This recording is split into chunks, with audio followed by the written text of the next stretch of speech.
আল্লাহুম্মা গফিরলি ওয়ারহামনি ওয়াআফিনি ওয়াহদিনি ওয়ারযুকনি। কয় মিনিট লাগে? 2-4-5 সেকেন্ড লাগবে, এই তো, বেশি তো না। আল্লাহ রাসূল বলেন, নামাজের ভিতরে এসে যদি কোনো উম্মত যদি এই 5টা শব্দ উচ্চারণ করে, এমন কোন ভালো দোয়া নাই যে দোয়াটা তার করা হয়েছে না। মানে একটুক বললে সব দোয়া তার নামাজের ভিতরে হয়ে গেছে। তার মানে অনেক কিছু কইলে নইলে আল্লাহর কাছে, আল্লাহ ছেলে দাও, মেয়ে দাও, সম্পদে বরকত দাও, ব্যবসায় বরকত দাও, আল্লাহ সুস্থ করে দাও, আল্লাহ তুমি মুসিবত দূর করে দাও, আলাদা আলাদা ভাবে কইলে নইলে আল্লাহ নবী কয় নামাজের ভিতরে এটা কইলে সব কোয়া একসাথে হয়ে যায়। বুঝাইতে পারছি কথাটা? আজকে থেকে এইটা মনে হয় গতবার কইছি না বা এর আগের বার কইছি না, এটা যোগ করণ যেত না। হ্যাঁ, নামাজটারে মার্বেল পাথর লাগানোর জন্য বলেন আল্লাহুম্মা গফিরলি ওয়ারহামনি ওয়াআফিনি ওয়াহদিনি ওয়ারযুকনি। মোবাইলে রেকর্ড করে শিখাইয়া দিও, তোমার আম্মারে শিখাও, তোমার আব্বারে শিখাও, ভাই বোনদেরকে শিখাও। এটা এক্সটেনশন হোক আজ থেকে। এটা আমলটা আমরা করি না, শতকরা 90% নামাজি আমরা এটা করি না। আজ থেকে শুরু হয়ে যাক, ঠিক আছে তো? ইনশাল্লাহ শুরু হবে তো? বলেন কয় গুণে অধিকারী উম্মত নবীর সাথে এরকম কাছাকাছি থাকবে? 1 নম্বর, যার সম্পদ কম, সন্তান বেশি, অল্প সম্পদে সন্তুষ্ট থাকিয়া সন্তানদেরকে নেককার, দিনদার, পরহেজগার বানাতে পারবে, হাসরের ময়দানে আল্লাহর নবীর সাথে এইরকম কাছাকাছি থাকবে। 2 নম্বর, যে ব্যক্তি নামাজটাকে সুন্দর করবে। নামাজটাকে কি করবে? নামাজ সুন্দর করার আরেকটা পদ্ধতি হলো জামাতে নামাজ। কেমনে নামাজ পড়া? তাহলে নামাজ ঘরে হবে না, মসজিদে হবে, জামাতে হবে না, একা একা হবে। যদি কোনো কারণে একা কোনো কারণে মসজিদের পাশে না যাওয়া যায়, তারপরেও জামাতে পড়ার সুযোগ থাকলে জামাতে পড়বে, ঠিক না বেঠিক? 2 জন লোক জামাত হয়ে যাক, 3 জন হলে ভালো, 4 জন হলে আরো ভালো। যদি মনে করেন শুধু 2 জন আছেন, 2 জনে জামাত পড়বেন, একজনে ইমাম আর একজনে মুক্তাদি, জামাত হয়ে গেল। ফজরের নামাজ জামাতে হবে, জোহরের নামাজ জামাতে হবে, আসরের নামাজ জামাতে হবে, মাগরিবের নামাজ জামাতে হবে, এশার নামাজ জামাতে হবে, অন্ধকারের নামাজগুলো জামাতে হবে। অন্ধকার তাকে বাধা দিবে না, বাধা দিয়ে পারবে না। বাধা উপেক্ষা করে যে ব্যক্তি মসজিদে যাবে, আল্লাহর রাসূল বলেন আল মাশাউনা ইলাল মাসাজিদি ফিজ জুলাম উলাইকাল খাওয়াদুনা ফি রাহমাতিল্লাহ। যারা অন্ধকার উপেক্ষা করে, অন্ধকার থাকা সত্ত্বেও যারা বেশি বেশি মসজিদে গমন করে, মাগরিবেও মসজিদে যায়, এশার নামাজে মসজিদে যায়, ফজরের নামাজে মসজিদে যায়, জোহর আসর তো এমনি যায়, অন্ধকার উপেক্ষা করে যারা বেশি বেশি মসজিদে গমন করে, আল্লাহর রাসূল বলেন আমার সেই সমস্ত উম্মতেরা মূলত 24 ঘন্টা আল্লাহর রহমতের সাগরে হাবুডুবু খাইতে থাকে। রহমত চাই, রহমত চাই না, আল্লাহ রহমত করো, রহমত করো। রহমত কোন জায়গায়? এদিকে না, এদিকে মসজিদটা, এদিকে এদিকে। রহমত কোন দিকে? নামাজ ঘরে হবে না মসজিদে হবে, ঘরে হবে না মসজিদে হবে। বিনা কারণে ঘরে নামাজ পড়লে কিন্তু নামাজ হবে না।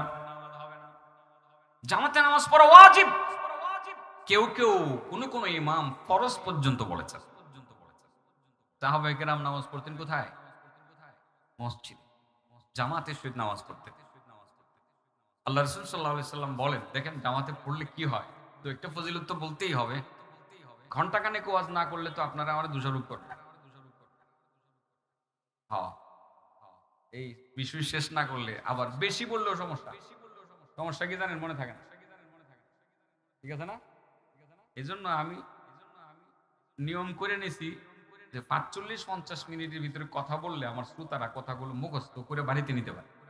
এটারে যদি 1.5-2 ঘন্টায় লইয়ে যায় তো আর মনে থাকে না। মানে আমার টার্গেট হলো কি করলে পরে আমার শ্রোতারা কথাগুলো মনে রাখবে। আপনারা কি বলেন? এটা ভালো না? হ্যাঁ, বুদ্ধি আছে। আল্লাহ রাসূল বলেন মান সাল্লাল ফাজরা ফি জামাআহ মান সাল্লাল ফজর ফি জামাআহ ফাকান্নামা আদ্দা হাজ্জাতান ওয়া উমরাহ। সুবহানাল্লাহ। তরুতাজা টাটকা ব্যবসা, প্রত্যেক দিন সকালে ফজরের পরে 10 লাখ টাকার ব্যবসা, চারটিখানি কথা। কয় লাখ টাকার ব্যবসা? মান সাল্লাল ফজর ফি জামাআহ, আল্লাহ রাসূল বলেন যে ব্যক্তি ফজরের নামাজ জামাতে আদায় করে, ফজরের নামাজ জামাতে আদায় করে, ফাকান্নামা আদ্দা হাজ্জাতান ওয়া উমরাহ, সে কেমন যেন একটা কমপ্লিট হজ আদায় করলো আর একটা উমরা আদায় করলো। 10 লাখ টাকার ব্যবসা হলো কেমনে?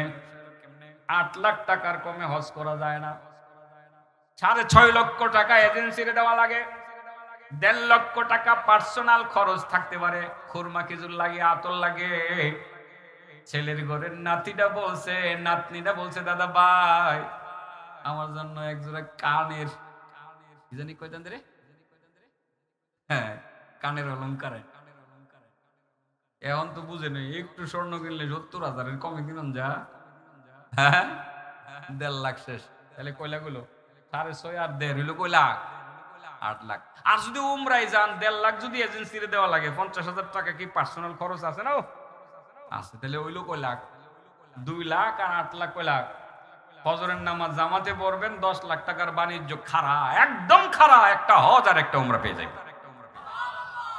মান সাল্লাল ফজর ফি জামাআহ ফাকান্নামা আদ্দা হাজ্জাতান ওয়া উমরাহ, যে ব্যক্তি ফজরের নামাজ জামাতে আদায় করলো সে একটা হজ আদায় করলো, একটা উমরা আদায় করলো।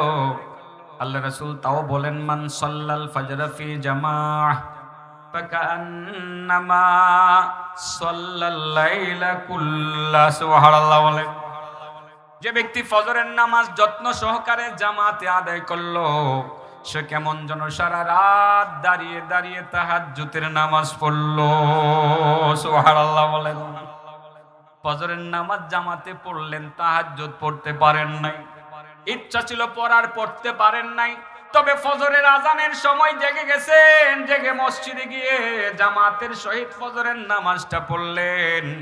আল্লাহ রাসূল বলেন তুমি তাহাজ্জুদ পড়তে পারো নাই, কোনো আফসোস নাই, আক্ষেপ নাই, ফজরের নামাজটা জামাতে পড়লা, তুমি একটা হজ পাইলা, একটা উমরা পাইলা, পাশাপাশি সারা রাত্রের তাহাজ্জুদের নেকিটাও পাইয়া গেলা। নামাজ দরকার আছে না নাই? ও বাবাজি, নামাজ নামাজ নামাজ হলো মুসলমানের সবচেয়ে বড় হাতিয়ার। আর সারা পৃথিবীর কথা বলছি, কত কান্না, কত কান্না, কত চিৎকার, কত আর্তনাদ করেছি এবং শুনেছি। আল্লাহ হেফাজত করো মুসলমানদের। তোমার সাহায্য কোথায়? মাতা নাসরুল্লাহ। আল্লাহ তুমি সাহায্য করছো না কেন? আল্লাহ গাজার মুসলমানদেরকে কেন সাহায্য করছো না? আল্লাহ ফিলিস্তিনের মুসলমানকে কেন সাহায্য করছো না?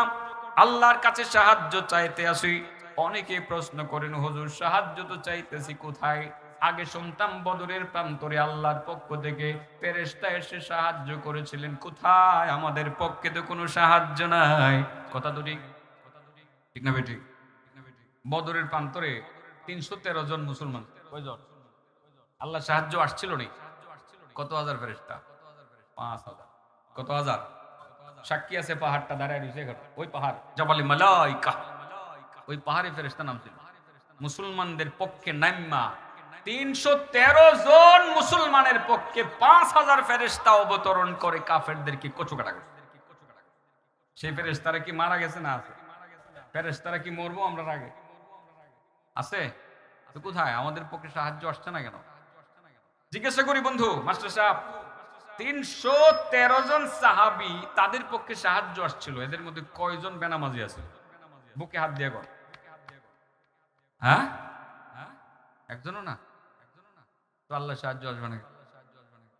আর আমরা মুসলমান, ওখানে 100% নামাজি ছিল, আর আমরা মুসলমান যারা আছি কত পার্সেন্ট নামাজি? অনলি 10%, সর্বোচ্চ 10%। আর 90% বেনামাজি। সাহায্য পাইবেন? পাওয়ার কথা। আল্লাহ বলেন আমার কাছে সাহায্য চাওয়ার জন্যই তো দুইটা শর্ত। আমার কাছে যে সাহায্য চাইবা দুইটা শর্ত পালন করে সাহায্য চাও, তবে সাহায্য করব। শর্ত দুইটা কি? ওয়াস্তাঈনু বিস-সাবরি ওয়াস-সালাহ, ওয়াস্তাঈনু বিস-সাবরি ওয়াস-সালাহ। তোমরা আমি আল্লাহর কাছে সাহায্য চাও, ধৈর্যের মাধ্যমে চাও আর নামাজের মাধ্যমে চাও। রিজিকের মালিক কি আপনি নাকি আল্লাহ? রিজিকের মালিক কে? রিজিকের মালিক হলেন আল্লাহ। বরং যার সন্তান 2-4টা বেশি আছে তার ঘরে রিজিক বেশি, ঠিক না বেঠিক? সম্পদও বেশি, সে অতি তাড়াতাড়ি ধনী হয়ে যায়।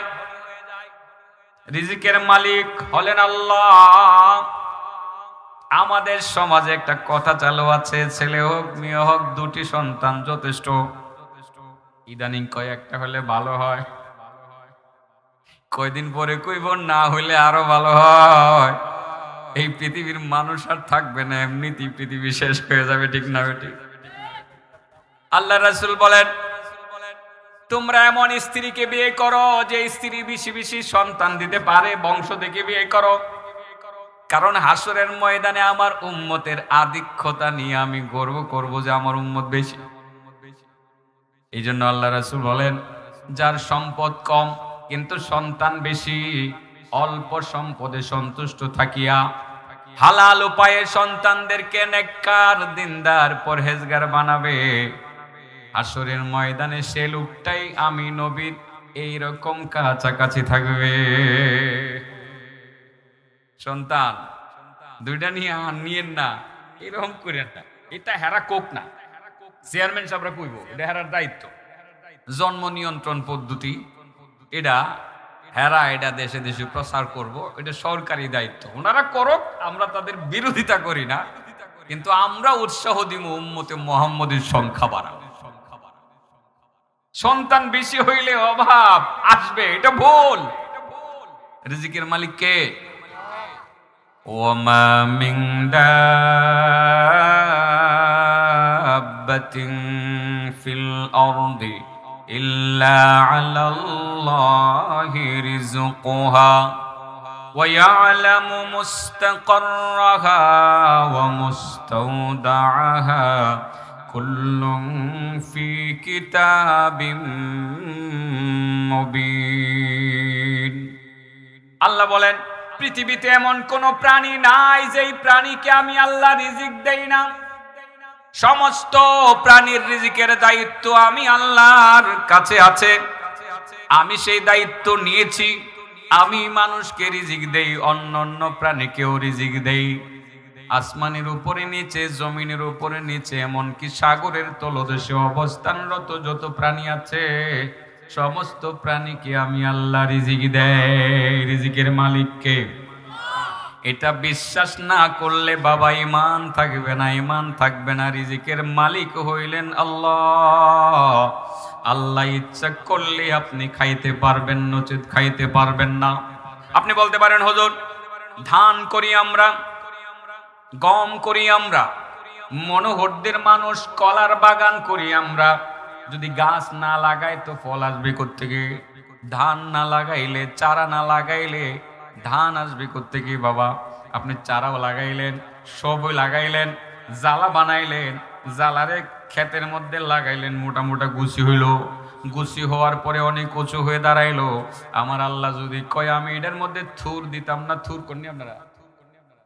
আমার আল্লাহ যদি কয় থুর দিতাম না, আপনাদের কৃষি অফিসার কি থুর এনে দিতে পারবো? মনে ওদের কৃষি অফিসারে থুর এনে দিতে পারবো? আমার আল্লাহ যদি কয় তাহলে এবার আমি জিকির করে লই লা ইলাহা ইল্লাল্লাহ, লা ইলাহা ইল্লাল্লাহ, লা ইলাহা ইল্লাল্লাহ, লা ইলাহা ইল্লাল্লাহ, লা ইলাহা ইল্লাল্লাহ, লা ইলাহা ইল্লাল্লাহ, লা ইলাহা ইল্লাল্লাহ লা ইলাহা ইল্লাল্লাহ লা ইলাহা ইল্লাল্লাহ লা ইলাহা ইল্লাল্লাহ লা ইলাহা ইল্লাল্লাহ লা ইলাহা ইল্লাল্লাহ লা ইলাহা ইল্লাল্লাহ লা ইলাহা ইল্লাল্লাহ লা ইলাহা ইল্লাল্লাহ লা ইলাহা ইল্লাল্লাহু মুহাম্মাদুর রাসূলুল্লাহ সাল্লাল্লাহু আলাইহি ওয়াসাল্লাম। আমার আল্লাহ যদি কয় আমি থুর দিতাম না, পৃথিবীর কোন কৃষি বিজ্ঞানী একটা থুর ধানের চারার মধ্যে আনতে পারবে না, আনবে না। তদ্রূপভাবে যদি থুর দেওয়া হয়, আমার আল্লাহ যদি কয় থুর দিলাম, এর ভিতরে যত দান দিমু সব সুসা, এর মধ্যে মিল্ক দিব না। মিল্ক বুঝেননি? দুধ, দুধ সাইলটা তো দুধের মতো একটা কিছুতে কি হয়, ঠিক আছে না? এটা কিন্তু মিষ্টি। থুর খাইছেন চাবায়া, কাঁচা থুর, মজা লাগে। হ্যাঁ, মানুষের ক্ষেত্রে আবার সিরা সিরা খায় না, কিন্তু যদি খান তো নিজের ক্ষেত্রটা খায়েন। আমি খাইছি, নিজের ক্ষেত্রটাই খাইছি। আমি খাইয়া দেখছি, অনেক মিষ্টি, আমার কাছে ভালো লাগতো। ছোটবেলা যখন আমাদের জমিনের পাশ দিয়ে যাইতাম, অনেক জমি তো ছিল, মোটামুটি অনেকক্ষণ লাগতো জমিন শেষ করতে, দু একটা থুর সিরা সিরা খাইতাম। আব্বাই মাঝে মধ্যে বলতেন যে বাবা একটু হাইটা দেখে আসো না জমিনগুলো, ওইদিকে গরু ছাগলের ক্ষেত্রে খায় কিনা। ঘুরে আসতে অনেক সময় লাগতো, যতক্ষণ ঘুরতাম কতক্ষণ পরে পরে একটা টান দিতাম, টান দিয়ে দিয়ে চাওয়ায় চাওয়ায় খাইতাম, কি মিষ্টি লাগতো। মনে হয় স্বপ্ন দেখতেছে এই হুজুর, এটা যে সত্য না মিথ্যা। আসলে খাইয়া দেখেন, অনেক মজা। এটার ভিতরে দুধের মতো সাদা একটা কিছু আছে, এটাই তো পরে চাল হয়। আমার আল্লাহ যদি কয় আমি এই ধানের ভিতরে আমি মিল্ক দিব না, দুধ দিব না, দুনিয়ার কোন কৃষি বিজ্ঞানী দুধ আনতে পারবে না, ঠিক না বেঠিক? আমার আল্লাহ যদি কয় ধান এবার আমি দিলাম, পাকলো, কিন্তু তোর বাড়িতে আমি আনতে দিব না। এমন ঝড় আর তুফান দিল, শিলাবৃষ্টি দিল, সব কটা ধান তার চারা থেকে পড়ে একেবারে কাদার নিচে পড়ে গেছে, আনতে পারবেন? হ্যাঁ, তাইলে আসলে রিজিকের মালিকটা কেডা? ওয়ামা মিন দাব্বাতিন ফিল আরদি ইল্লা আলাল্লাহি রিজকুহা ওয়া ইয়ালামু মুস্তাকাররাহা ওয়া মুস্তাওদাআহা কুল্লুন ফি কিতাবিম মুবিন। আল্লাহ বলেন রিজিকের মালিক তো আমি, সবাইকে আমি খাওয়াই, সবাইকে আমি খাওয়াই। আলহামদুলিল্লাহ বলেন। কারেন্ট গেছিল, আবার আসছে। ঈমান রাখতে হবে যে রিজিকের মালিক আল্লাহ। এই ঈমান না রাখলে আপনি মুমিন না, আপনি কাফের। রিজিকের মালিক কে?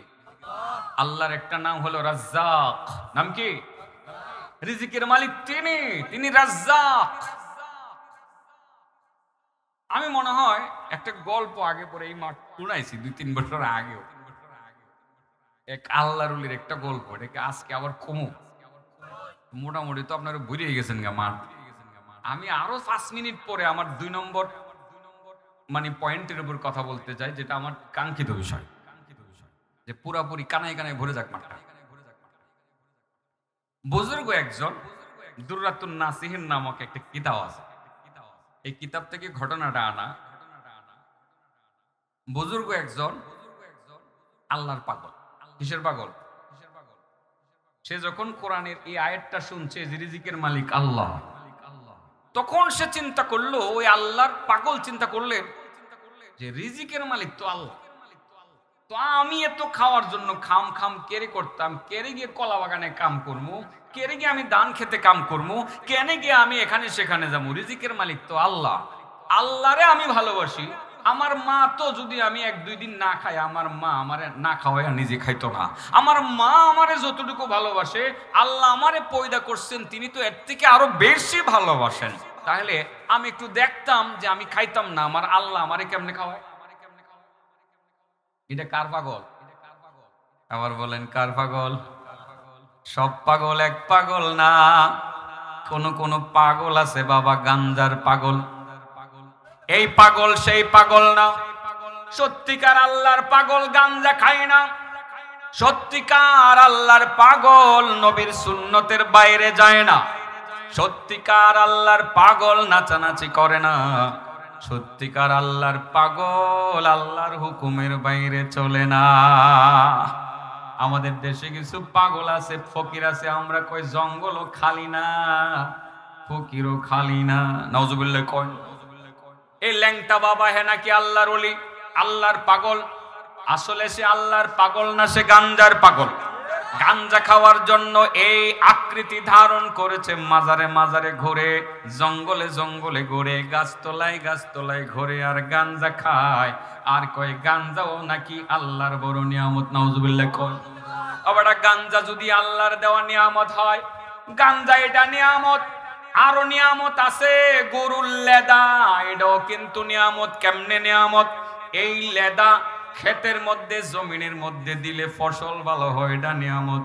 তুই গাঞ্জাও খা, তুই গরুর লেদাও খায়, কুত্তার লেদাও খায়। পাগলের দল কত যুক্তি দাঁড় করায়। ওই আল্লাহর পাগলের কথা বলছি, আসলে সে গাঞ্জার পাগল না। ওই আল্লাহর পাগলের কথা বলছি, যেই পাগল এই দুনিয়ার কোন পাগল না, মূলত আল্লাহর এই পাগল। সেই পাগলের কথা হইল, আমার আল্লাহ আমারে ভালোবাসে, আমি খাইতাম না, দেখমু আমার আল্লাহ আমারে কিভাবে খাওয়ায়। বাড়িতে না খাইলে, রাগ করে না খাইলে, মা জোর করে খাওয়ায়, ফুট খায় খায় খায় খায় বলে খাওয়ায়, বাবাই খাওয়ায়, তা না হয় দাদিয়ে খাওয়ায়, কেউ না কেউ খাওয়ায়। এখন আমি দেখমু, আজকে দেখতে চাই আমার আল্লাহ আমারে কেমনে খাওয়ায়। বাড়িতে থাকলে তো আমি না খাইলে আমার মা জোর করে খাওয়াবে, আমার বাবা জোর করে খাওয়াবে, স্ত্রী সন্তান আমাকে জোর করে খাওয়াবে। আমি বাড়িতে থাকবই না, আমি চলে যাব পাহাড়ের গুহার ভিতরে, সেখানে কোনো খাবার নেব না, সেখানে কোনো কিছুই নেব না, না খেয়ে থাকবো, না খেয়ে থাকবো। দুনিয়ার কোনো মানুষ যেখানে আমাকে দেখবে না, আমি দেখতে চাই আমার আল্লাহ আমারে কেমনে খাওয়া। পাগলা চলে গেছে কোথায়? পাহাড়ের গুহায়। খাওন তো নাই, তুমি তো লইয়া হইছো, কিচ্ছুই নিচ্ছে না। তোমরা খাও, একজন একজনে দিয়ে খাই। অনেক কোন ওয়াজ শুনবা তো, তোমাদের খাওয়াটা আমি নিষেধ করি না। ছোটবেলা আমি এগুলো লিয়ে যেতাম না, ওয়াজে গেলে বড় বড় ফাটা ফাটা বুট আছিল না, 2 টাকার বুট কিনতাম, 2-4 বন্ধু সারাক্ষণ খাইতাম, এতটি বুট দিত। এখন তো 2 টাকার বুট আর দেয় না, তুমি খাও, এরারে কিছু দিয়ে দিয়ে খাইও, আশেপাশে যারা আছে হ্যাঁ মিল্লা জিল্লা খাইও। এই বুট না, আমরা এই যে মুড়াটা খাইছি, তোমারটা হইলো ইয়া বুট, ছানা বুট, হ্যাঁ খাই দিতাম। ওই আল্লাহর পাগল পাহাড়ের গুহায় গেছে, কিচ্ছু নিছে না, কিচ্ছু নিছে না, গিয়ে বই রইছে। তার কথা হইলো যে আমি আজকের থেকে আর খাইতাম না, মা আমারে দেখতো না, বাপেও দেখতো না, আল্লাহ তো দেখবো নিশ্চয়ই। আমার আল্লাহ আমারে ভালোবাসে, তিনি রাজ্জাক, আমারে খাওয়াইবো। আমি দেখতাম চাই যে আমার আল্লাহ আমারে কেমনে খাওয়ায়। গিয়ে বসে রইছে, ফেরি ফেরি বৃষ্টি, ছোট ছোট বৃষ্টির ফুটা পড়ে, হালকা ঠান্ডা এবং একটু বাতাস। এর ভিতরে এই বৃষ্টিটা কিন্তু আবার শীত লাগে বেশি, তাই না? শীতের দিনে হালকা বেরি বেরি বৃষ্টি বলে শীত লাগে না, আর বাতাস লাগলে মনে হয় যে কান কোন সমানে ঠান্ডা হয়ে যেতেছে না। ব্যবসায়ী কাফেলা, আগের দিনের ব্যবসায়ী কাফেলারা তো তারা এইভাবে কাফেলা হয়ে চলতো, 20 জন 50 জন 100 জন উট ঘোড়ার উপরে সোয়ার হয়ে তারা চলতো। রাত্র হইলে এক জায়গাতে তারা তাবু গাড়তো, অথবা পাহাড়ের গুহা থাকলে সেখানে গিয়ে অবস্থান করতো। ঠিক এইরকম ব্যবসায়ী কাফেলা ঘুরি ঘুরি বৃষ্টির মধ্যে তারা গিয়ে ওই গুহার ভিতরে ঢুকলো। ঢুকে গিয়ে দেখে এরা আগে আরেক পাগল বয়ে রয়েছে। এরা সালাম দিছে, আসসালামু আলাইকুম ওয়া রাহমাতুল্লাহ। আল্লাহর পাগলে কয়, সালামের উত্তর আজকের দিন না ওই দিন, কারণ আজকের দিন দিলে হেরা তো মনে করবো যে আমি কথা কইতে, পরে আমার জবাব সোয়াল নিয়ে জোর করে খাওয়াবো। এর চেয়ে ভালো সালামের জবাবও দিতাম না, আমি কথাও কইতাম না, আমি খাইতামও না, আমি দেখমু আমার আল্লাহ আমারে কেমনে খাওয়া। ব্যবসায়ী কাফেলার একজন সদস্য চিন্তা করলো যে সালামের উত্তর দিল না। এই তোমার নাম কি? নামও কয় না, নাম কইলে তো কথা কইলাম, আর কথা বললে তো বুঝে লেবো, আর বুঝলে তো হেরা আমার খাওয়াই বজুর করে। খাইতাম না, খাইতাম। তো আরেকজনে কি কেমনে কথা কইতো, এটা ওই বাড়ি কই কথা কয়, নাম কি কথা কয়, আরেকজন কেমনে কথা কইতো, কি ঠান্ডা দেখছো, ঠান্ডায় এটা একেবারে স্তব্ধ হয়ে গেছে। ঠান্ডায় অনেক সময় মানুষ কাইলিয়ে জায়গা না, একের হাত তরিয়ে জায়গা এরে আগে তাড়াতাড়ি ডালা ডোলা কাইটা আগুন লাগায় একটু সেক দেও, শরীরটা একটু গরম হইলে চেতনা ফিরে আসবে না, এরপরে কথা বলবে না, এটা কিন্তু যৌক্তিক। পরে আগুন জ্বালাইলো, জ্বালায় আগুনের হিট দিল, ও ভাই তোমার নাম কি, কথা কয়। তার কথা হইলো আমি খাইতাম না, দেখবো আমার আল্লাহ আমার কেমনে খাওয়ায়। পরে আরেকজনে আরি বুকার দল, শরীরে চেতনা আইছে তো ঠিকই, দেখছো এটা কয়দিন আগে আইছে, এটা না খাইতে না খাইতে হু হয়ে গেছে গা, দুর্বল হয়ে গেছে গা, আগে খাওন দাও এরপরে হেল লগে কথা, আগে কি দাও খাওন দাও। পরে এরা কি করবো, আরবিরা কিন্তু শুকনা রুটি রাখে, এখনো তোমরা দেখবা আরব দেশের তবলিগ জমাতের লোক জনায় না, দেখবা শুকনা রুটি লুইছে, শুকনা রুটি আর দিছে মুখের মধ্যে, দিছে মুখের কাছে, খায় না। তার কথা হইলো যে খাইতাম না, আমি দেখবো আমার আল্লাহ আমারে কেমনে খাওয়ায়, এরা রাতেরটা খাইতাম গেলে তো খায় না। আরেকজনে করি বুকায় শক্ত রুটিটা খাইবো কেমনে, এটা দুর্বল হয়ে গেছে কেনা, লিকুইড খাবার দাও, লিকুইড খাবার। তো হেরা তো উট বকরির সাথে লুই চলে, দুধ দোয়াইছে, দোয়াইয়া পরে জাল দিয়া এটার মুখের কাছে দিছে, এবার দাঁত এবার লাগাইতে মুখের কাছে গ্লাস দেয়, খাইতো না। তার কথা হইলো আমি খাইতাম না, দেখবো আমার আল্লাহ আমারে কেমনে খাওয়ায়। আরেকজনে করি ব্যাগ কল কেমনে খাইতো, দুর্বল হয়ে গেছে গাড়িটা, দুর্বল হইতে হইতে দাঁত খেলি লেগে গেছে, আগে দাঁতের খেলি ছোটা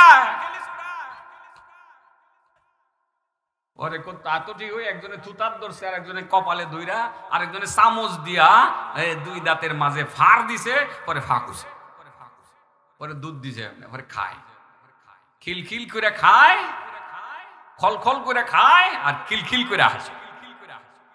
ব্যবসায়ী কাফেলার সদস্যরা কয় আমরে খেলা পাইছো, আমগুলো লোক ঠাট্টা করতেছে, এতক্ষণ এত চেষ্টা করলাম তুমি খাইলা না, আর এখন তুমি খাও, তুমি গিলো, তুমি খলখল করে খাও আর খিলখিল করে হাসো, তামাশা পাইছো, আমরা লোকে খেলা করতেছো না। এবার আল্লাহর পাগল কই বন্ধুরা রাগ করো না, আমারে মাফ করে দিও, আমি মূলত তোমাদের সাথে কোনো খেলা করি নাই, তামাশাও করি নাই। যেদিন থেকে কোরআনের একটি আয়াত আমার কানে এসেছিল, ওমা মিন দাব্বাতিন ফিল আরদি ইল্লা আলাল্লাহি রিজকুহা ওয়া ইয়ালামু মুস্তাকাররাহা ওয়া মুস্তাওদাআহা কুল্লুন ফি কিতাবিন মুবিন। ও বন্ধুরা আমারে মাফ করে দিও, যেদিন থেকে জানছিলাম রিজিকের মালিক আল্লাহ, সেদিন থেকে চিন্তা করেছিলাম আমি খাবো না, দেখবো আমার আল্লাহ আমারে কিভাবে খাওয়ায়। সেই চিন্তা করে বাড়ি থেকে বের হয়ে গিয়েছিলাম, কারণ হলো বাড়িতে থাকলে আমার মা আমাকে খাইতে বাধ্য করবে, আমার বাবা আমাকে খাইতে বাধ্য করবে, আত্মীয় স্বজন আমাকে খাইতে বাধ্য করবে। সেই চিন্তা করে পাহাড়ের গুহায় গিয়েছিলাম, কেউ যাতে আমাকে বাধ্য না করতে পারে। পাহাড়ের গুহায় যাওয়ার পরে চিন্তা করছিলাম এবার আল্লাহ আমারে খাওয়াইবো। ও বন্ধুরা তোমরা আমারে খাওয়াইছো না, না না, আমার বিশ্বাস বদ্ধমূল হয়েছে, তোমরা আমারে খাওয়াও নাই, আমার আল্লাহ গুহার ভিতরে তোমাদেরকে ঢুকাইছে, তোমাদের ভিতরে ঢুকাইয়া তোমাদের মাধ্যমে জোর করে করে আমার আল্লাহ আমারে খাওয়াইছে। আমার বিশ্বাস ঈমান আরো বৃদ্ধি পাইল, রিজিকের মালিক আল্লাহ, আমি যেখানে থাকি না কেন আমার আল্লাহ আমাকে কোনো না কোনো অজুহাতে খাওয়াইবেন, রিজিকের মালিককে। এই জন্য বেশি সন্তান হইলে ভয় পাওয়ার কোনো কারণ নাই, 5টা ছেলে 5টা মেয়ে হইলেও ভয় পাওয়ার কোনো কারণ নাই। রিজিকের মালিক আল্লাহ দেখবেন সন্তানগুলো যখন বড় হয়ে যাবে সম্পদে বরকত হইতে শুরু করেছে। আপনি ছিলেন গরিব মানুষ, 5 বছরের ভিতরে হয়ে গেলেন অনেক বড় ধনী মানুষ, রিজিকের মালিককে। তো এই ভয় যারা দেখায় বেশি সন্তান হইলে না খায় মরণ লাগবে, এটা বুকা, এরা বুকা। এরা কি বুকা? রিজিকের মালিক আল্লাহ। আল্লাহ প্রত্যেক জানি গেছিলাম, মনে আছে? মান ক্বাল্লা মালুহু ওয়া কাসুরা আয়ালুহু ওয়া হাসুনাত সালাতুহু ওয়া লাম ইয়াগতাবিল মুসলিমিন জাআ মাই ইয়াউমাল কিয়ামাতি হাকাযা ওয়া জামআ ইসবাঈ। রাহমাতুল লিল আলামিন বলেন, 3 গুণের অধিকারী আমার উম্মত যারা হবে, 3টা বৈশিষ্ট্য যাদের মধ্যে থাকবে, তারা মূলত হাসরের ময়দানে আমি নবীর সাথে এইরকম কাছাকাছি থাকবে, এইরকম কাছাকাছি থাকবে। সুবহানাল্লাহ বলেন। হাসরের মাঠে নবীর সাথে এইরকম কাছাকাছি থাকতে চাই কি চায় না? 1 নাম্বার, কোন ব্যক্তি নবীর কাছাকাছি থাকবে?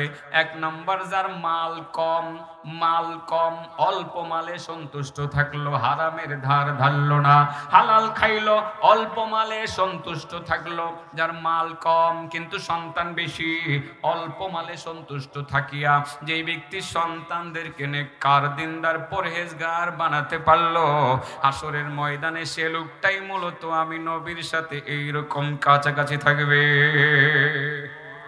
রিজিক আল্লাহ দিবেন, অল্পতে সন্তুষ্ট থাকেন, আল্লাহ না খাওয়া রাখবে না। আপনার সন্তান খাবে, ভালো খাইয়ে সে বড় হবে ইনশাআল্লাহ। 1 নম্বর তো বুঝছেন ওই, তাইলে সন্তানদেরকে নেককার, দিনদার, পরহেজগার বানানো লাগবে। হ্যাঁ, রিকশাওয়ালা বানাইলেও নেককার বানায়েন, এসপিডিসি বানাইলেও নেককার বানায়েন। আপনার ছেলেকে আলেম বানাইলে তো নেককার হবে ইনশাআল্লাহ। যদি স্কুলের মাস্টার বানান তবু আপনি নেককার বানান, কারণ তার প্রাথমিক শিক্ষাটা আপনি কোরআনের এলেমের শিক্ষাটা দিয়ে দিয়েন, আখিরাতের শিক্ষাটা দিয়ে দিয়েন। স্কুলে গিয়ে মাস্টারি করলেও তার দ্বারা বদ্দিনই কোনো কিছু হবে না, এবং যদি প্রশাসনের ক্যাডারও হয় দ্বীনের বিরুদ্ধে কোনো কাজ করবে না, তার নামাজ চালু থাকবে, তার কামায়ের মধ্যে হালালের প্রতি তার গুরুত্ব থাকবে, সে হারাম বর্জন করবে।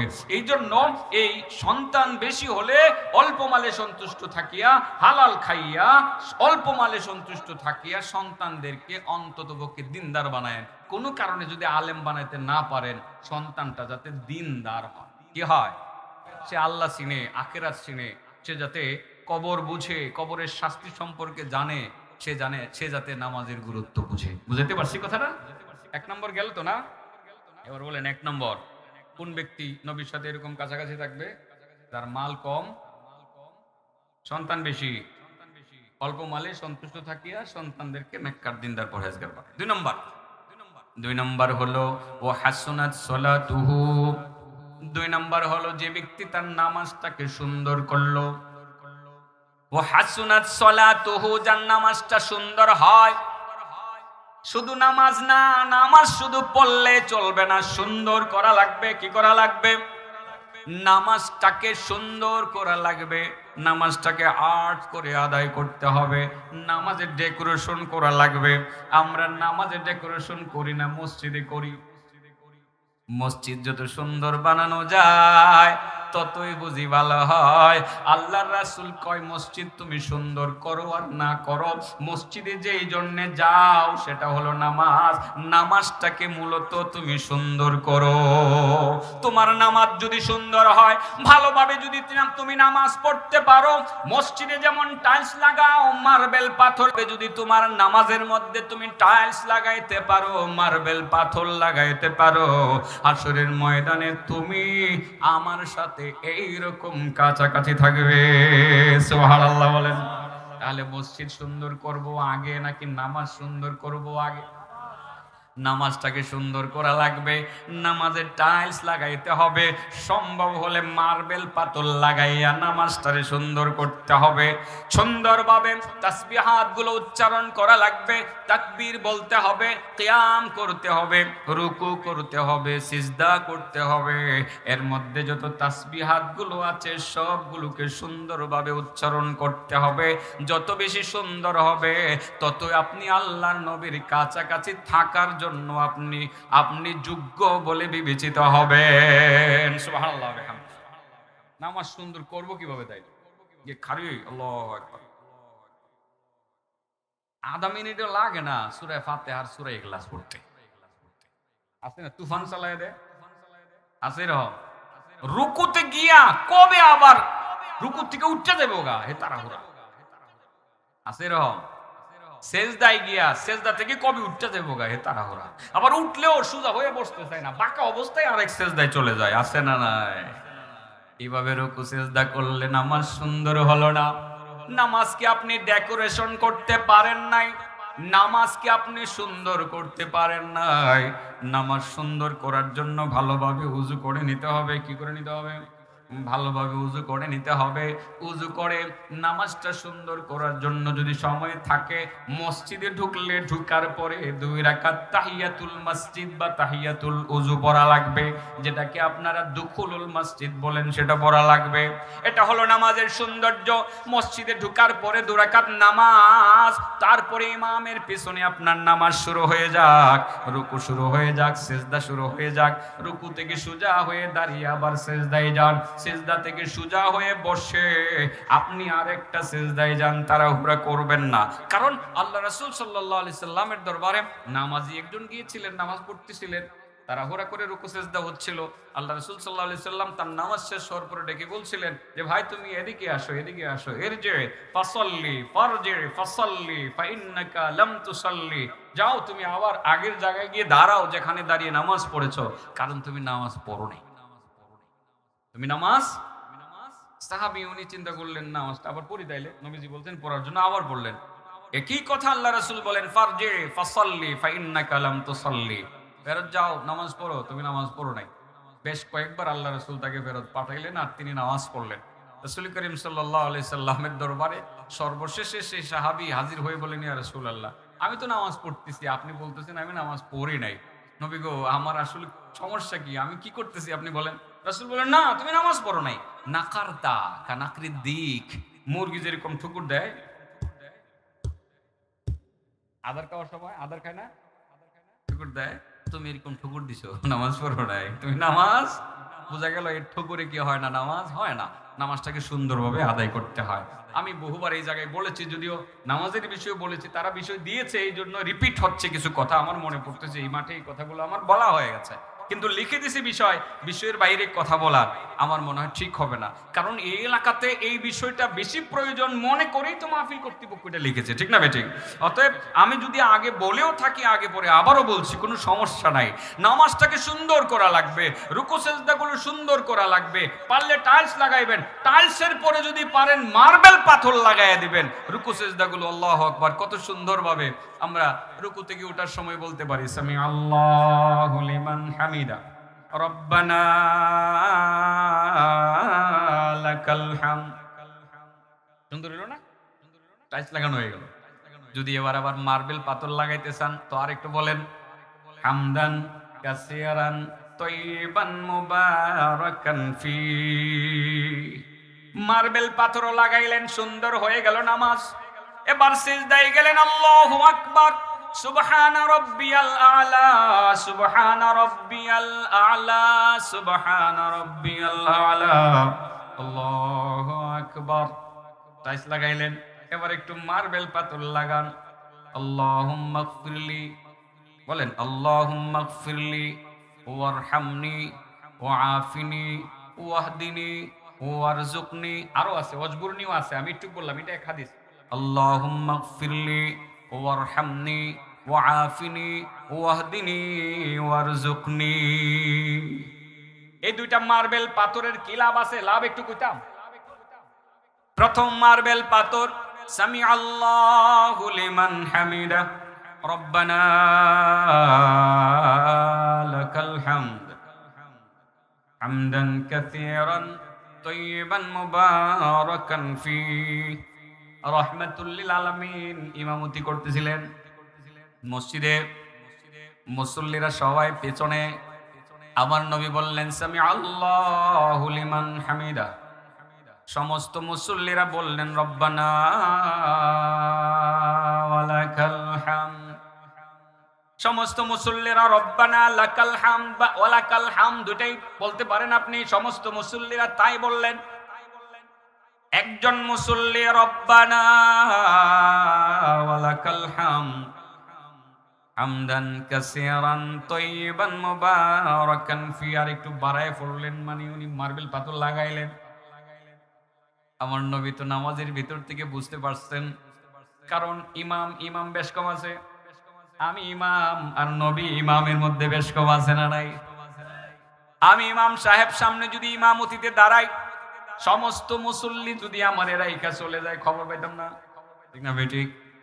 কিন্তু আমার নবী যখন সামনে দাঁড়াতেন, মুসল্লিদের সকলের অবস্থা আমার নবীর সামনে একদম একদম পরিষ্কার হয়ে থাকত। কে কি করতেছে সেটা তিনি বুঝতে পারতেন, কে কি বলতেছে সেটা তিনি বুঝতে পারতেন।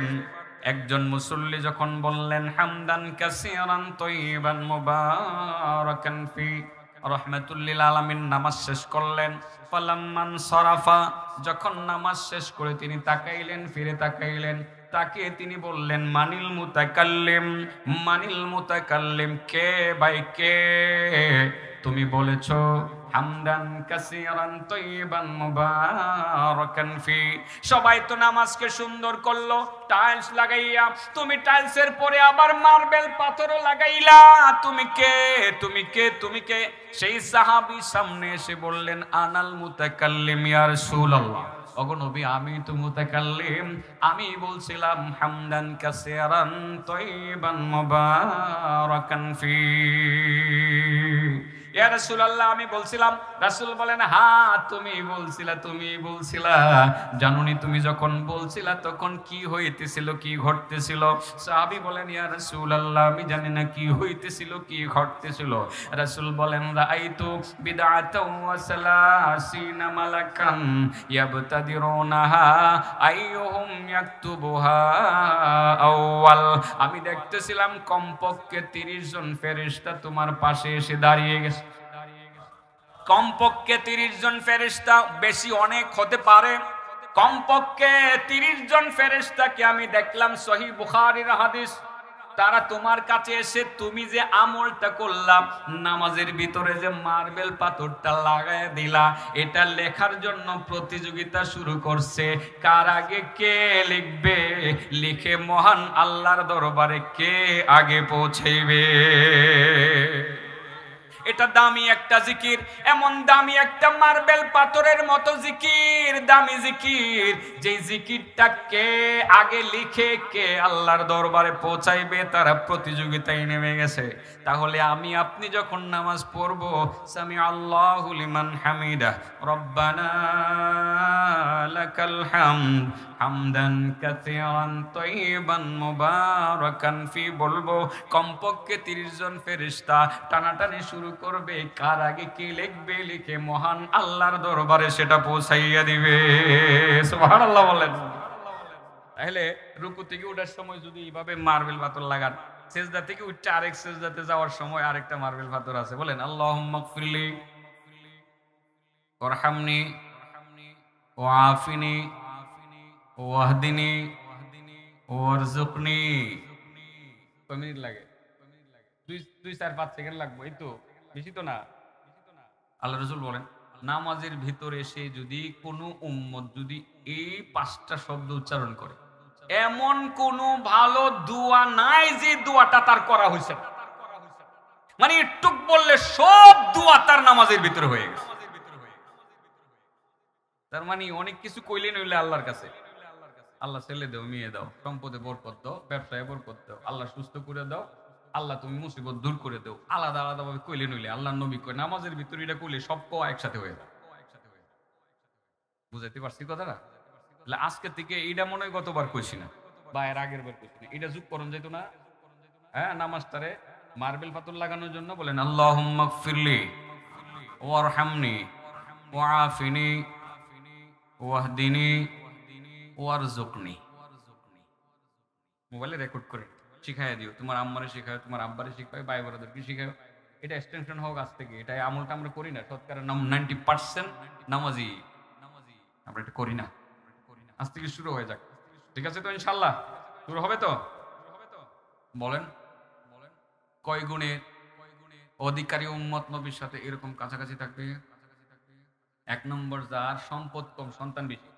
অল্প সম্পদে সন্তুষ্ট থাকিয়া সন্তানদেরকে নেককার, দিনদার, পরহেজগার বানাতে পারবে, হাসরের ময়দানে আল্লাহর নবীর সাথে এইরকম কাছাকাছি থাকবে। 2 নাম্বার, যে ব্যক্তি নামাজটাকে সুন্দর করবে। নামাজটাকে কি করবে? নামাজ সুন্দর করার আরেকটা পদ্ধতি হলো জামাতে নামাজ।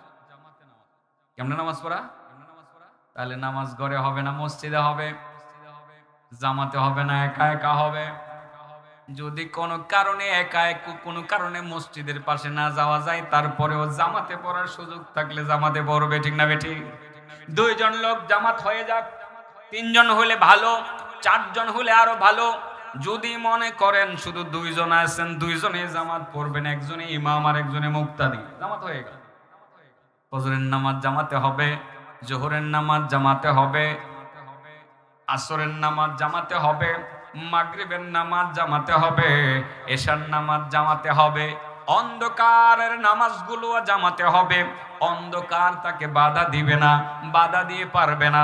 বাধা উপেক্ষা করে যে ব্যক্তি মসজিদে যাবে, আল্লাহর রাসূল বলেন, আল মাশাউনা ইলাল মাসাজিদি ফিজ জুলাম উলাইকাল খাওয়াদুনা ফি রাহমাতিল্লাহ। যারা অন্ধকার উপেক্ষা করে, অন্ধকার থাকা সত্ত্বেও যারা বেশি বেশি মসজিদে গমন করে, মাগরিবেও মসজিদে যায়, এশার নামাজে মসজিদে যায়, ফজরের নামাজে মসজিদে যায়, জোহর আসর তো এমনি যায়, অন্ধকার উপেক্ষা করে যারা বেশি বেশি মসজিদে গমন করে, আল্লাহর রাসূল বলেন আমার সেই সমস্ত উম্মতেরা মূলত 24 ঘন্টা আল্লাহর রহমতের সাগরে হাবুডুবু খাইতে থাকে। রহমত চাই, রহমত চাই না, আল্লাহ রহমত করে, রহমত করে। রহমত কোন জায়গায়? এদিকে না, এদিকে মসজিদটা, এদিকে এদিকে। রহমত কোন দিকে? নামাজ ঘরে হবে না, মসজিদে হবে, ঘরে হবে না, মসজিদে হবে। বিনা কারণে ঘরে নামাজ পড়লে কিন্তু নামাজ হবে না। জামাতে নামাজ পড়া ওয়াজিব। কেউ কেউ কোন ইমাম ফরজ পর্যন্ত বলেছেন। সাহাবায়ে কেরাম নামাজ পড়তেন কোথায়? মসজিদ, জামাতের সহিত নামাজ পড়তে। আল্লাহ রাসূল সাল্লাল্লাহু আলাইহি সাল্লাম বলেন, দেখেন জামাতে পড়লে কি হয়। তো একটা ফজিলত তো বলতেই হবে। ঘন্টাখানেক ওয়াজ না করলে তো আপনারা আমার দোষারোপ করবেন। হ্যাঁ, এই বিষয় শেষ না করলে আবার বেশি বললেও সমস্যা। সমস্যা কি জানেন? মনে থাকে না, ঠিক আছে না? এই জন্য আমি নিয়ম করে নিছি যে 45-50 মিনিটের ভিতরে কথা বললে আমার শ্রোতারা কথাগুলো মুখস্থ করে বাড়িতে নিতে পারে। এটারে যদি 1.5-2 ঘন্টায় লইয়ে যায় তো আর মনে থাকে না। মানে আমার টার্গেট হলো কি করলে পরে আমার শ্রোতারা কথাগুলো মনে রাখবে। আপনারা কি বলেন? এটা ভালো না? হ্যাঁ, বুদ্ধি আছে। আল্লাহ রাসূল বলেন, মান সাল্লাল ফজর ফি জামাআহ, মান সাল্লাল ফজর ফি জামাআহ ফাকান্নামা আদ্দা হাজ্জাতান ওয়া উমরাহ। সুবহানাল্লাহ। তরুতাজা টাটকা ব্যবসা। প্রত্যেকদিন সকালে ফজরের পরে 10 লাখ টাকার ব্যবসা, 4টিখানি কথা। কয় লাখ টাকার ব্যবসা? মান সাল্লাল ফজর ফি জামাআহ। আল্লাহ রাসূল বলেন যে ব্যক্তি ফজরের নামাজ জামাতে আদায় করে, ফজরের নামাজ জামাতে আদায় করে, ফাকান্নামা আদ্দা হাজ্জাতান ওয়া উমরাহ, সে কেমন যেন একটা কমপ্লিট হজ আদায় করলো আর একটা উমরা আদায় করলো। 10 লাখ টাকার ব্যবসা হলো কেমনে? 8 লাখ টাকার কমে হজ করা যায় না। 6.5 লক্ষ টাকা এজেন্সিরে দেওয়া লাগে, 1.5 লক্ষ টাকা পার্সোনাল খরচ থাকতে পারে, খুরমা খেজুর লাগে, আতর লাগে। ছেলের ঘরের নাতিটা বলছে, নাতনিটা বলছে, দাদা ভাই আমার জন্য একজোড়া কানের, কি জানি কয়দান রে, হ্যাঁ কানের অলংকার। এখন তো বুঝে নেই, একটু স্বর্ণ কিনলে 70,000-এর কমে কিনুন যা। হ্যাঁ, 1.5 লাখ শেষ। তাহলে কয় লাখ হলো? 6.5 আর 1.5 হইলো কয় লাখ? 8 লাখ। আর যদি উমরাই যান 1.5 লাখ যদি এজেন্সিরে দেওয়া লাগে, 50,000 টাকা কি পার্সোনাল খরচ আছে না? আছে। তাহলে হইলো কয় লাখ? 2 লাখ আর 8 লাখ কয় লাখ? ফজরের নামাজ জামাতে পড়বেন, 10 লাখ টাকার বাণিজ্য খাড়া, একদম খাড়া, একটা হজ আর একটা উমরা পেয়ে যাবেন। মান সাল্লাল ফজর ফি জামাআ ফাকান্নামা আদ্দা হাজ্জাতান ওয়া উমরা। যে ব্যক্তি ফজরের নামাজ জামাতে আদায় করলো, সে একটা হজ আদায় করলো, একটা উমরা আদায় করলো। আল্লাহ রাসূল তাও বলেন, মান সাল্লাল ফজর ফি জামাআ ফাকান্নামা সাল্লাল লাইলা কুল্লা। সুবহানাল্লাহ বলেন।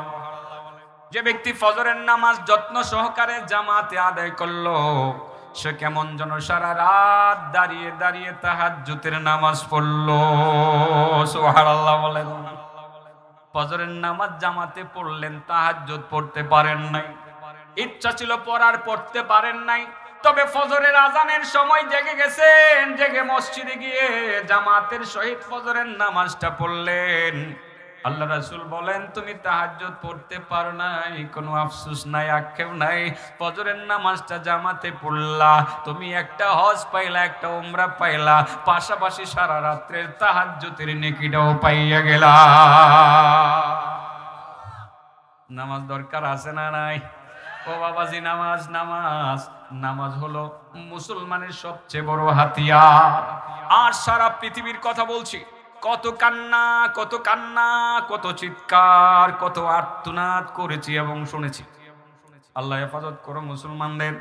তোমার সাহায্য কোথায়? মাতা নাসরুল্লাহ। আল্লাহ তুমি সাহায্য করছো না কেন? আল্লাহ গাজার মুসলমানদেরকে কেন সাহায্য করছো না? আল্লাহ ফিলিস্তিনের মুসলমানকে কেন সাহায্য করছো না? আল্লাহর কাছে সাহায্য চাইতে আসি, অনেকে প্রশ্ন করেন, হুজুর সাহায্য তো চাইতেছি কোথায়? আগে শুনতাম বদরের প্রান্তরে আল্লাহর পক্ষ থেকে ফেরেশতা এসে সাহায্য করেছিলেন, কোথায়? আমাদের পক্ষে তো কোনো সাহায্য নাই। কথা তো ঠিক, ঠিক না বেঠিক? বদরের প্রান্তরে 313 জন মুসলমান, কয়জন? আল্লাহ সাহায্য আসছিল নি? কত হাজার ফেরেশতা? 5000। কত হাজার? সাক্ষী আছে, পাহাড়টা দাঁড়ায় রয়েছে, ওই পাহাড় জাবালি মালাইকা, ওই পাহাড়ে ফেরেশতা নামছিল মুসলমানদের পক্ষে নাইম্মা। 313 জন মুসলমানের পক্ষে 5000 ফেরেশতা অবতরণ করে কাফেরদেরকে কচুকাটা করে। সেই ফেরেশতারা কি মারা গেছে না আছে? ফেরেশতারা কি মরবো আমরা আগে? আছে তো কোথায়? আমাদের পক্ষে সাহায্য আসছে না কেন? জিজ্ঞাসা করি বন্ধু, মাস্টার সাহেব, 313 জন সাহাবী, তাদের পক্ষে সাহায্য আসছিল, এদের মধ্যে কয়জন বেনামাজি আছে? বুকে হাত দিয়ে কর। হ্যাঁ, একজনও না। তো আল্লাহ সাহায্য আসবে না। আর আমরা মুসলমান, ওখানে 100% নামাজি ছিল, আর আমরা মুসলমান যারা আছি কত পার্সেন্ট নামাজি? অনলি 10%, সর্বোচ্চ 10%, আর 90% বেনামাজি। সাহায্য পাইবেন? পাওয়ার কথা। আল্লাহ বলেন, আমার কাছে সাহায্য চাওয়ার জন্যই তো 2টা শর্ত। আমার কাছে যে সাহায্য চাইবা, 2টা শর্ত পালন করে সাহায্য চাও, তবে সাহায্য করব। শর্ত 2টা কি? ওয়াস্তাঈনু বিস-সাবরি ওয়াস-সালাহ, ওয়াস্তাঈনু বিস-সাবরি ওয়াস-সালাহ। তোমরা আমি আল্লাহর কাছে সাহায্য চাও, ধৈর্যের মাধ্যমে চাও আর নামাজের মাধ্যমে চাও। ও মুসলমান, নামাজি হয়ে যাও, পাক্কা নামাজি হয়ে যাও। ফজরের নামাজ পড়ো, এশার নামাজ পড়ে ঘুমাও, পাক্কা নামাজি হয়ে যাও। বিপদে ধৈর্য ধারণ করো, আমার কাছে সাহায্য চাও, আমি তখন বলে দিব, আলা ইন্না নাসরাল্লাহি করিব। ও আমার বান্দা বান্দিরা, অপেক্ষা করো, আমার সাহায্য অবধারিত ভাবে আসতেছে। বদরে যেভাবে আসছিল এইভাবে আসবে যদি আমরা নামাজি হই। বাবা, আসলটা ওই নাই, আসলটা ওই। এই সাবজেক্টটা আমারে দিয়েছে, ধন্যবাদ। মনের মতো সাবজেক্ট দরকার। নামাজ ছাড়া মুসলমান তো মুসলমানই থাকে না। আরে সাহায্য তো মুসলমানের জন্য আসবে। আল্লাহ রাসূল বলেন, কাফেরের মধ্যে আর মুসলমানের মধ্যে পার্থক্যটাই হলো নামাজ। পার্থক্যটাই কি? তো নামাজ নাই তো আপনি সাহায্য চান কিভাবে? আল্লাহ বলেন, সাহায্য চাও, ধৈর্যের মাধ্যমে চাও আর নামাজের মাধ্যমে চাও। তাহলে নামাজ পড়া লাগবে তো। মুসলমান বহুত আছে, আরামসে খুব হায় রে, ঘুম আর ঘুম। ফজরের সময় জাগে না, নতুন মাসালা পাইছে হেরা, যখন জাগবে তখন পড়বে। 9টা বাজে ফজর পড়বে। ধোঁকাবাজ, ধোঁকাবাজ, ধোঁকাবাজ, বাটপার। বলবেন তো হুজুর হাদিসে আছে, আছে তো, ওই তার জন্য যিনি অসুবিধায় পড়ছে। ইয়া রাসূলুল্লাহ, ঘুমাই গেছি যে আর জাগতে পারি নাই, ঘুমাই গেছি যে আর জাগতে পারি নাই। পরে সূর্যের আলো যখন শরীর লাগছে এরপরে উঠছি। আল্লাহ রাসূল বলেন যখন জাগছে তখন। এটা শুধু তার জন্য। কিন্তু ইচ্ছাকৃতভাবে আপনি ঘুমাইবেন, ঘুমায় 9টা বাজে উঠবেন, এটার লগে তো এটা মিলে না। আপনার যদি এরকম হয় ঘুমায় গেছেন, উঠতে পারছেন, সূর্য ওঠার পরে উঠছেন, তখন আপনিও যখন জাগছেন তখন পড়বেন। কিন্তু নরমালি এটা আপনি বলেন কিভাবে? আল্লাহ তো কোরআনে বলে দিয়েছেন, ইন্নাস সালাতা কানাত আলাল মুমিনিনা কিতাবাম মাওকুতা।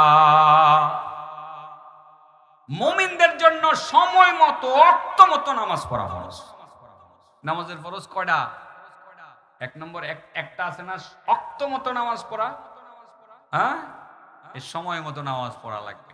ফজরের নামাজ ফজরের সময়, নাক ডাকে ঘুমায় ফজরের সময়, ঘুমাইতে আছে, নামাজ পড়বে কোন সময়? জাগিয়ে 8টা 9টার দিকে ফজর পুরা পরে করতে কি পারিব? নাউজুবিল্লাহ করেন। আল্লাহ রাসূল কয় এর কানের ভিতরে শয়তানে পেশাব করে। এটা কি আমি বানাই কইছি না হাদিস? হাদিসটা কইতাম নি, শরম পাওয়া যেত না, কিন্তু কইলো লাগবো। 1 ঘন্টা তো হয়ে গেছে গা ভাই, পরে যিনি ওয়াজ করবেন ওনারে খালি লয়েন, বাকি 2-3 মিনিট 5-6 মিনিট বেশি কইরা একটু গুজগাজ করি আমি, ঠিক আছে না? না ঘন্টা না, 3টা বিষয়। কয়টা বিষয়? এই লেকচারটা শেষ করবো আর কি, বেশি খাওয়ার দরকার নেই। যেটা আমি খাওয়াবো একটু খাইয়া এটা এক পকেটে থুয়েন, এরপরে আমার যে ভাই আইবো সেটা আরেক পকেটে থুয়েন, এরপরের ভাই যেটা আইবো এটা আরেক পকেটে থুয়েন, তার পকেটে 4টা লিয়া বাড়ি যাবেন, যাতে পকেটে থাকে আবার যাতে পুরে না যায়। তবে আমার বিশ্বাস আমারটা থাকবে, আমি আত্মবিশ্বাস নিয়েই তো কথাগুলো বলতেছি, ঠিক আছে না ইনশাআল্লাহ? কারণ আপনাদের লগে আমার মহব্বত বেশি, না হলে আওয়াজ হই না ভরে গেলেন গাকিরা, আমি তো 5 জন লোক লিয়ে বুঝি, ঠিক আছে না? মহব্বত আছে, কিছু করেন নাকি? হ্যাঁ, আলহামদুলিল্লাহ, এটাই তো পুঁজি, এটাই পুঁজি, এটাই পুঁজি। কইতাম না হাদিসটা, যুকিরা ইনদা রাসূলিল্লাহি সাল্লাল্লাহু আলাইহি ওয়াসাল্লাম রাজুলুন নামা লাইলাতান হাত্তা আসবাহা فقال النبي صلى الله عليه وسلم ذاك رجل بال الشيطان في اذنه নাউযু বিল্লাহ। আল্লাহ রাসূল সাল্লাল্লাহু আলাইহি ওয়াসাল্লামের দরবারে আলোচনা হচ্ছিল, ইয়া রাসূলুল্লাহ, এমন তো কিছু লোক থাকবে ঘুম দিবে একেবারে ফজর পর্যন্ত ঘুমাবে, হাত্তা আসবাহা, সুবহ করবে, সুবহ সকাল করে ফেলবে, সকাল পর্যন্ত টানা ঘুমাবে, নামাজ পড়বে না। আল্লাহ রাসূল বলেন বিষয়টা যদি এমনই হয় তাইলে ধরে নিবা যাকা রাজুলুন, সে এমন লোক বালা শায়তানু ফি উযুনি, যার কানের ভিতরে শয়তানে পেশাব করতে থাকে। তার মানে হলো যে মুসলমান যারা ফজরের নামাজ না পড়ে ঘুমায় তাদের কান হইল শয়তানের পেশাবের টাঙ্কি, শয়তানের পেশাবের। কারণ শয়তানের তো এমনি কোনো আলাদা টাঙ্কি টুঙ্কি বানাইছে না, এগুলো টাঙ্কি হইলো মুসলমানের কান, যেসব মুসলমান ফজর না পড়ে ঘুমায় থাকে। বুঝাতে পারছি কথাটা? একটা কথা জিগাই, সাফ সাফ একটা একদম মানে সুন্দর করে উত্তরটা দিয়ে লাইবেন, সাফ সাফ দিবেন। বলেন তো দেখি, আপনাদের এই এলাকা কৃষ্ণপুর সহ পরসাপা ইউনিয়ন এবং আশেপাশের যত ইউনিয়ন আছে, 2-3টা ইউনিয়ন, এই কিছু লোকজন তো আসছেন মোটামুটি, বলেন তো শতকরা কত % মুসলমান এর কানের ভিতরে শয়তানে পেশাব করে? আপনারা কোন, আমি কইতাম না, আমি বলতে রাগ করবেন যে হুজুর কথাটা কইলেন কি, আমরা কানের ভিতরে শয়তানে পেশাব করে, এটা কোন কথা কইলেন? আপনারা কোন কত % মুসলমানের কানে শয়তানে পেশাব করে? এই শয়তানের পেশাব লিয়ে ঘুরবেন আর আল্লাহর সাহায্য চাইবেন আর পাইবেন না। মাথা নষ্ট হইছে আপনার, মাথা নষ্ট হইছে। তাহলে ফজরের নামাজ লাগবে কি লাগবে না? হ্যাঁ, ও আজকে সারা রাত না মধ্যরাত? হ্যাঁ, যত আগে শেষ করে গিয়ে ফজর পড়ন যায়। যে আপনি এনে ফজর নামাজ পড়বেন আর হিডিকে নাক ডাকে ঘুমাইবো, নামাজ পড়তো না, দুষ্টুটি। এই একটা মাসালা জিগাই তোমরা উত্তর দিও, নাম্বার তোমরা দিমু যদি পারো। বলো তো দেখি, যারা ফজরের নামাজ পড়ে না তার কানে বিড়ালে পেশাব করে না কুত্তায় পেশাব করে? কেডা কেডা? আবার জোরে, কে পেশাব করে? যে ফজরের নামাজ পড়ে না ওর কানের ভিতরে কেডা পেশাব করে? মন থাকবো? একটু চিন্তা করেছি দোস্ত, শয়তানের ভেষাম কান হলিয়া করবেনি দোস্ত। মাহফিলের আয়োজন তো করলা, সুন্দর একটা আয়োজন, হ্যাঁ অনেক পয়সা খরচ করলা, আর শয়তানের ভেষাব লিয়ে ঘুমাইলা। ওয়াজ করাই লাভ কি? ওয়াজ শূন্য লাভ কি? এই সংগঠনের এডিতে সারাসারি নাই, তা নামাজ পড়ে কিনা আমার জানাইবেন। এডির নামাজ লাগবো সবার আগে, ঠিক আছে না? সুন্দর একটা আয়োজন করে নামাজ পড়ে কিনা আমার বিশ্বাস পড়ে, ছেলেগুলো ভদ্র আলহামদুলিল্লাহ, আমার বিশ্বাস পড়ে, তার মানে বিশ্বাস লাগে। তারপরেও আমি অনুরোধ করব বন্ধুরা, যারা তোমরা আয়োজন করছো আগে নিজেরা আমল করে দেখাও, তোমাদের সমাজের প্রতিটা মানুষ দেখো যে তোমরা পাক্কা নামাজি। ফজরের নামাজ জামাতে পড়ো, জোহর আসর তো পড়ো, মাগরিবও পড়ো, এশার নামাজ পড়ে ঘরে ফিরো, এটা তোমরা দেখিয়ে দাও, তাহলে তোমাদের ওয়াজের অ্যাকশন আরো ভালো হবে, আরো ভালো হবে ইনশাআল্লাহ। আজ থেকে কারা কারা নামাজ জামাতে পড়বেন হাত উঁচু করে দেখাবেন। কমিটমেন্ট, ওয়াদা, কিন্তু ওয়াদা। কয়েকটা হাত উঠছে না, এই চালাক পরে উঠাইছে তাড়াতাড়ি করে, আমি কিন্তু সব দেখতে আসি, সবাই দেখতে আসি। আল্লাহ তুমি হাতগুলোর কবুল করে লিও। ওয়াজ কবুল, এখানেই ওয়াজ সার্থক আলহামদুলিল্লাহ, ঠিক আছে না? নামাজি হন লাগবো, সাবজেক্টটা আসলেই খুব গুরুত্বপূর্ণ। আল্লাহু আকবার, আল্লাহু আকবার। নামাজ না পড়ার কি ক্ষতি আর পড়ার মধ্যে কত লাভ, সেগুলো সব হাদিসের মধ্যে আছে। দেখেন যে ফজরের নামাজটাই আপনি পড়লেন না, সকাল পর্যন্ত ঘুমিয়ে থাকলেন, শয়তানের প্রস্রাব আপনার কানের ভিতরে ঢুকিয়ে দেওয়া হলো, সেই প্রস্রাব নিয়ে আপনি ঘুরে বেড়াবেন। আর যদি 5 ওয়াক্তের নামাজ জামাতে পড়েন, কত ফজিলতের কথা হাদিসের মধ্যে উল্লেখ আছে। আল্লাহ রাসূল সাল্লাল্লাহু আলাইহি ওয়াসাল্লাম বলেন, যে ব্যক্তি 5 ওয়াক্তের নামাজ জামাতের সহিত গুরুত্ব সহকারে, ইহতিমামের সহিত গুরুত্ব সহকারে আদায় করবে, তার জন্য 5টা পুরস্কারের কথা উল্লেখ আছে। কটা? দাওয়াত তাবলীগের মেহনতের সঙ্গীরা ভালো জানেন, কারণ আপনারা এই তালিম একটা কিতাব দেখে দেখে মসজিদে বসে বসে তালিম করেন, ঠিক আছে না? যে ব্যক্তি 5 ওয়াক্তের নামাজ গুরুত্ব সহকারে আদায় করবে, 5টা পুরস্কার। 1 নম্বর, মহান আল্লাহ তাআলা তার রিজিকের পেরেশানি দূর করে দিবেন। আর 2 নম্বর হলো আল্লাহ তার কবরের আযাব হটায় দিবেন। আর 3 নম্বর হলো আমলনামা ডান হাতে দিবেন। 4 নম্বর, পুলসেরাত 30,000 বছরের রাস্তা বিজলির মতো পার করে দিবেন। 5 নম্বর, বিনা হিসাবে জান্নাতে দিয়ে দিবেন। নামাজ দরকার আছে, এটাই তো আমার বিষয়, নামাজের গুরুত্ব, এটাই লিখতে দিয়েছি। এটা নামাজ পড়বো তো ইনশাআল্লাহ, নামাজ পড়বো। মান ক্বাল্লা মালুহু ওয়া কাসুরা আয়ালুহু ওয়া হাসুনাত সালাতুহু ওয়া লাম ইয়াগতাবিল মুসলিমিন জাআ মাই ইয়াউমাল কিয়ামাতি হাকাযা ওয়া জামাআ ইসবাই। আল্লাহর নবী রাহমাতুল লিল আলামিন বলেন, আমার 3টা বৈশিষ্ট্যের অধিকারী উম্মত যারা হবে, আসরের ময়দানে আমি নবীর সাথে এইরকম কাছাকাছি থাকবে। 1 নম্বরে, যার মাল কম, যার সম্পদ কম, সন্তান বেশি, অল্প মালে সন্তুষ্ট থাকলো, হালালের উপরে সন্তুষ্ট থাকলো, হারাম বর্জন করলো, অধিক পরিমাণ সন্তানদেরকে নেককার দিনদার পরহেজগার বানালো, আসরের ময়দানে সেই লোকটা আমি নবীর সাথে এইরকম কাছাকাছি থাকবে। 2 নম্বরে, যেই ব্যক্তি তার নামাজটাকে সুন্দর করলো, নামাজে টাইলস লাগাইলো, প্রয়োজনে মার্বেল পাথর লাগাইলো, নামাজটাকে সুন্দর করে আদায় করলো, আসরের ময়দানে আমার সেই সমস্ত উম্মত আমি নবীর সাথে এইরকম কাছাকাছি থাকবে। কবরের আযাব থেকে নামাজ মানুষকে হেফাজত করবে। আমিন।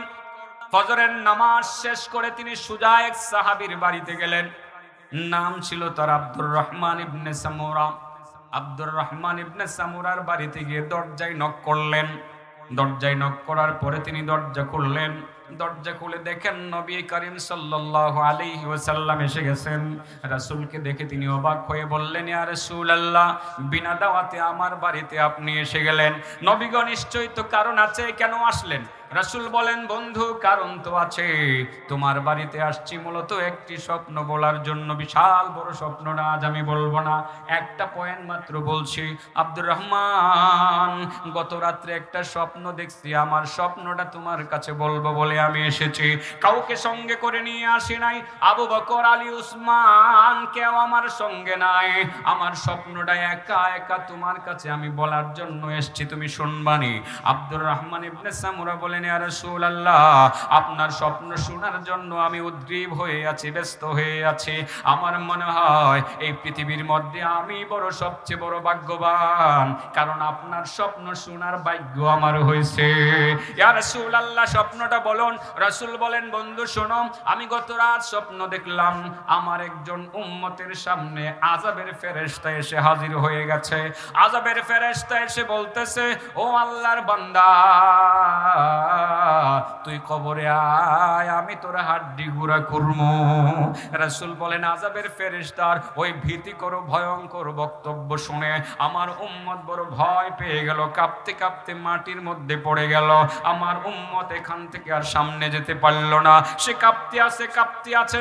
আর স্বপ্নের মধ্যে আমার উম্মতকে আমি কোনো উপকার করতে পারলাম না। তবে হঠাৎ করে তাকাইয়া দেখলাম আমার উম্মতের মাঝে আর আযাবের ফেরেশতার মাঝে একটা দেয়াল দাঁড়াইয়া গেছে। আমার উম্মত এক পাশে চলে গেছে, আযাবের ফেরেশতা আরেক পাশে চলে গেছে। এবার আমি ভালোভাবে দৃষ্টি দিয়ে দেখলাম আযাবের ফেরেশতা আগে ছিল, এখন আর নাই। অনেক খোঁজাখুঁজি করে তাকে আর সেকেন্ডের জন্য খুঁজে পাইলাম না। তার মানে আব্দুর রহমান, স্বপ্নের অর্থ বুঝছনি? স্বপ্নের অর্থ হইল আমার উম্মতের মধ্যে যে সমস্ত উম্মতেরা 5 ওয়াক্তের নামাজ আদায় করবে, ওই 5 ওয়াক্তের নামাজ তার কবরের মধ্যে পাকার বানায়, হালালে সন্তুষ্ট থাকে, নবীর সাথে এরকম কাছাকাছি থাকবে। 2 নম্বর, যার নামাজটা সুন্দর হয় সে নবীর সাথে এইরকম কাছাকাছি। 3 নম্বরটা হলো এমন একটা বদভ্যাস এটার ভিতরে আসবে যে বদভ্যাসটা নামাজটারে শেষ করে দিতে পারে। সুন্দর নামাজটারেও কি করে দিতে পারে? শেষ করে দিতে পারে, ধ্বংস করে দিতে পারে, নামাজের কার্যক্ষমতা নষ্ট করে দিতে পারে, নামাজের যে একটা পাওয়ার সেটাকে বিনষ্ট করে দিতে পারে। এমন একটা বদভ্যাস এর ভিতরে আসবে, কিন্তু আমি একটু গুছানোর চেষ্টা করব, অন্যভাবে বোঝানোর চেষ্টা করব। 3 নম্বর হলো ওয়ালাম ইয়াগতাবিল মুসলিমিন, যে ব্যক্তি মুসলমানদের গীবত থেকে বেঁচে থাকবে, মুসলমানদের সমালোচনা থেকে বেঁচে থাকবে। সমালোচনা করতে পারে তারপরেও করে না। রাসূল বলেন সে হাসরের ময়দানে আমি নবীর সাথে এইরকম কাছাকাছি থাকবে। সুবহানাল্লাহ বলেন। হ্যাঁ, এরকম কাছাকাছি। গীবত করতে পারেন তারপরেও করেন না। আরেকজনের দোষ ত্রুটি বললে আমার কি লাভ, আরেকজনের অন্যায় বললে আমার কি লাভ, এটা চিন্তা করে আপনি ঘোষণা দিলেন বা মনস্থির করলেন যে আমি তো ইচ্ছা করলে অমুকের গীবত করতে পারতাম, কিন্তু আমি গীবতটা করব না। এই করব না বলার নিয়ত করার সঙ্গে সঙ্গে সঙ্গে সঙ্গে 2টা ফায়দা হয়। 1 নম্বর ফায়দা, 10,000 রাকাত নফল নামাজের নেকি আপনার আমল নামায় জমা হয়। আর পরের ফায়দাটা হলো আল্লাহ রাসূল অপেক্ষায় থাকেন হাসরের ময়দানে, উম্মত আমার কাছে আসবে আর আমি তাকে কাছাকাছি রাখবো। আমার মধ্যে আর তার মধ্যে এইরকম দূরত্ব থাকবে, কাছাকাছি থাকবে আমার মধ্যে আর তার মধ্যে ডিস্টেন্স খুব একটা থাকবে না, এইরকম সে আমার কাছাকাছি থাকবে। আল্লাহ রাসূল সাল্লাল্লাহু আলাইহি সাল্লামের কাছাকাছি থাকতে পারাটাই তো আমাদের জন্য সার্থকতা। কি বলেন? গীবত করব না, ছেড়ে দিই। তবে আরেকটা কথা বলি, গীবত এমন একটা বদভ্যাস, যেই বদভ্যাস আপনার এই যে সুন্দর নামাজে যে ডেকোরেশন করছিলেন, মার্বেল পাথর লাগাইছেন, এটারে নষ্ট করে দিতে পারে। নাউজুবিল্লাহ বলেন। যারা গীবতে অভ্যস্ত তার নামাজ রোজা আল্লাহর দরবারে কোনো কাজে আসে না। বলেন, তার নামাজ রোজা আল্লাহর দরবারে কোনো কাজে আসে না। আমি কথাটা আলুয়াকান্দি মাদ্রাসায়, মাওলানা ইকবালের মাদ্রাসায় বলছিলাম, আবারও কথাটা আজ এখানে বলে যাই। ইব্রাহিম ইবনে আদহাম রাহমাতুল্লাহি আলাইহির নাম শুনেছেন আপনি? উনি একবার বাসরাতে গেলেন। ইরাকের একটা শহর বাসরা। বাসরাতে যাওয়ার পর ওনার মুরিদরা খবর পাইয়া ওনার কাছে এসে ভিড় জমে কয়, হুজুর বহুদিন পরে আপনারা পাইছি, একটা মনের কথা বলতাম, একটা মনের কথা প্রশ্ন করতাম। হ্যাঁ, প্রশ্ন করো। মা লানা নাদউ ফালা ইউস্তাজাবু লানা, ওগো আল্লাহর ওলি, আমরা যে এত দোয়া করি, এত ইবাদত করি, আমাদের ইবাদত দোয়া কবুল হয় না কেন? বুঝতে পারছেন? হ্যাঁ, কেন কবুল হয় না? এই প্রশ্নটা আসে না নাই আমাদের? এত দোয়া করি, হুজুর হুজুর রেহা দিয়েও দিই নিয়ে মসজিদে, হুজুর 1000 টাকা দিয়ে দোয়া করি, দোয়া ঠিকই করে কিন্তু আসমানে উঠে না, আসমানে উড়ে না, বা নিজেও করি সেই দোয়া কবুল হয় না। হুজুর কারণটা কি? ইয়া আবা ইসহাক মা লানা নাদউ ফালা ইউস্তাজাবু লানা। ওগো আল্লাহর ওলি আবু ইসহাক, ইব্রাহিম ইবনে আদহাম, কি অন্যায় করলাম, কি অপরাধ করলাম, এত ডাকি আল্লাহকে, এত দোয়া করি, এত ইবাদত করি, আমাদের দোয়া কেন কবুল হয় না? ইব্রাহিম ইবনে আদহাম বলেন, কারণ আছে, কারণ আছে। লিআন্না কুলুবাকুম মাতাত বিআশারাতি আশিয়া, কারণ তোমাদের কলব, তোমাদের অন্তর 10টা রোগের কারণে মারা গেছে। কয়টা রোগের কারণে মারা গেছে? আর মরা অন্তরের দোয়া আসমানে ওঠে না, আল্লাহর দরবারে কবুল হয় না। এর মধ্যে একটা একটা করে সবকটা রোগের কথা বললেন। 9 নম্বর রোগের কথা বললেন, ইনতাবাহাতুম মিনান নাওম ওয়া শাগালতুম ফি উয়ুবিন নাস ওয়া তারাকতুম উয়ুবাকুম, তোমরা তো সকালবেলা ঘুম থেকে জাগো, নয়নগর বাজারে গিয়া শুধু মানুষের দোষ দেখো, বটচাপা বাজারে গিয়ে শুধু মানুষের দোষ দেখো, চরতরাকান্দি বাজারে গিয়ে শুধু মানুষের দোষ দেখো, চালাকসরে গিয়ে শুধু মানুষের দোষ দেখো। মানুষের দোষ তোমাদের চোখে পড়ে, নিজের দোষ চোখে পড়ে না। নিজের দোষকে একেবারে ভুল্লা যাও, মানুষের দোষ নিয়ে বড় চর্চা করতে থাকো। ওই গীবত নামের যে অপরাধটা আছে, এই অপরাধের কারণে তোমাদের অন্তর মারা গেছে, অন্তরটা নষ্ট হয়ে গেছে। সেই জন্য তোমাদের নামাজ কবুল হয় না, সেই জন্য তোমাদের ইবাদত কবুল হয় না, সেই জন্য তোমাদের মুনাজাত কবুল হয় না। তাইলে গীবত নামের বিধিটা নামাজে নষ্ট করে, আজ থেকে কি ছাড়তে পারবো? মানুষের দুষ্কুলে লাভ কি? ছাড়ার লগে লগে 10,000 রাকাত নফল নামাজের নেকি, সুবহানাল্লাহ। আর আল্লাহর নবী অপেক্ষায় থাকবেন যে আমার কাছে আসবে, সে এরকম কাছাকাছি থাকবে। অনেক বেশি কথা বলছি, বলতে বলতে বলছিলাম আগে ছেড়ে দিমু। এই অসুবিধা নাই তো? ছাত্ররা এসে গেছে। ও আনসারি ভাই, নয় নয়, তারপর দেখছো ভাই আইলে তো আমি আগেই ছাড়তে রাজি। তাহলে একটু পরীক্ষা লই এলে, হ্যাঁ পরীক্ষাটা লই, কই প্রকার উম্মত নবীর সাথে এরকম কাছাকাছি থাকবে? হ্যাঁ, 1 নম্বর, যার সম্পদ কম, সন্তান বেশি, সন্তানদেরকে নেককার দিনদার বানায়।